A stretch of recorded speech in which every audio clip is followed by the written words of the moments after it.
বৃষ্টির দিনে ভূতের ছায়া। লেখক শোজনটিভেড, king of the cartoon. Raihan শহর থেকে গ্রামে ফিরেছে প্রায় 10 বছর পর। ঢাকার কোলাহল, অফিসের চাপ, মানুষের ভিড় সবকিছু থেকে কয়েকদিনের ছুটি নিয়ে নানাবাড়ি এসেছে একটু প্রশান্তির খোঁজে। বৃষ্টি তখন প্রায় প্রতিদিনই হচ্ছে। আকাশে কালো মেঘ, বাতাসে এক ধরনের চাপা গুমোট গন্ধ। নানাবাড়ির পাশের সেই পুরনো পুকুর আর বটগাছটা ঠিক আগের মতোই দাঁড়িয়ে আছে, কিন্তু কিছু যেন বদলে গেছে। মনে হয় গাছটা এখন আর শুধু গাছ নয়। প্রথম দিনেই গ্রামের কিছু মানুষ রায়হানকে সাবধান করে দিয়েছিল। বৃষ্টির দিনে সন্ধ্যার পর বটতলায় যাস না ভাই, ভূতের ছায়া দেখা যায়। রায়হান হেসে উড়িয়ে দিয়েছিল। সে আধুনিক মানুষ, এসব ভূতের গল্পে বিশ্বাস করে না। কিন্তু কৌতূহলটা মাথায় ঢুকে গিয়েছিল। দ্বিতীয় রাত, বৃষ্টি হচ্ছিল টুপটাপ করে। বাতাসে ছিল একটা অদ্ভুত ঠান্ডা। রায়হান জানালার পাশে দাঁড়িয়ে বাইরের অন্ধকারের দিকে তাকিয়েছিল। হঠাৎই তার চোখ পড়ল সেই বটগাছের দিকে।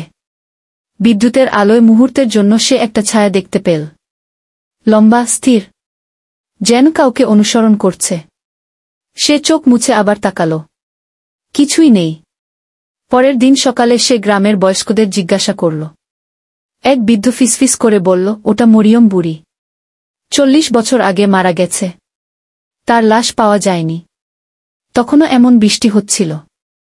কেউ বলে ও মরেনি, কেউ বলে ও ফিরে আসে বৃষ্টির রাতেই, কাউকে খুঁজে। তৃতীয় রাত, রায়হানের কৌতূহল যেন পাগল করে দিচ্ছিল তাকে। সে ঠিক করল আজ রাতে বটতলায় যাবে। একটা টর্চ, ছাতা আর মোটা চাদর নিয়ে সে বেরিয়ে পড়ল। বৃষ্টি পড়ছিল শান্তভাবে, কিন্তু বাতাসে একটা চাপা কান্নার আওয়াজ যেন মিশেছিল। গাছের কাছে পৌঁছাতেই তার গা কাঁপতে লাগল।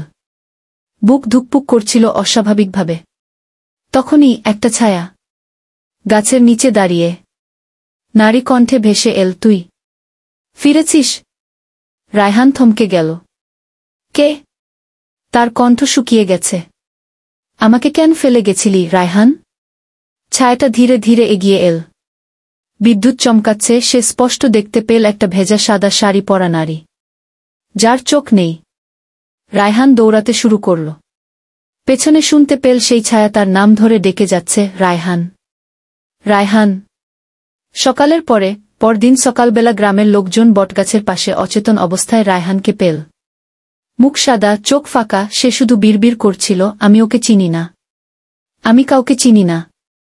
নানাবাড়িতে ডাক্তার এলো, ওঝা এলো, সবাই বল ওর উপর কিছু এসেছে। শেষ কথা, রায়হান আর কখনো স্বাভাবিক হয়নি। শহরে ফেরত নেওয়া হয়েছিল, কিন্তু মাঝে মাঝেই বৃষ্টির দিনে সে জানালার দিকে তাকিয়ে চিৎকার করে ওঠে, ও আসছে, ছায়াটা আবার আসছে।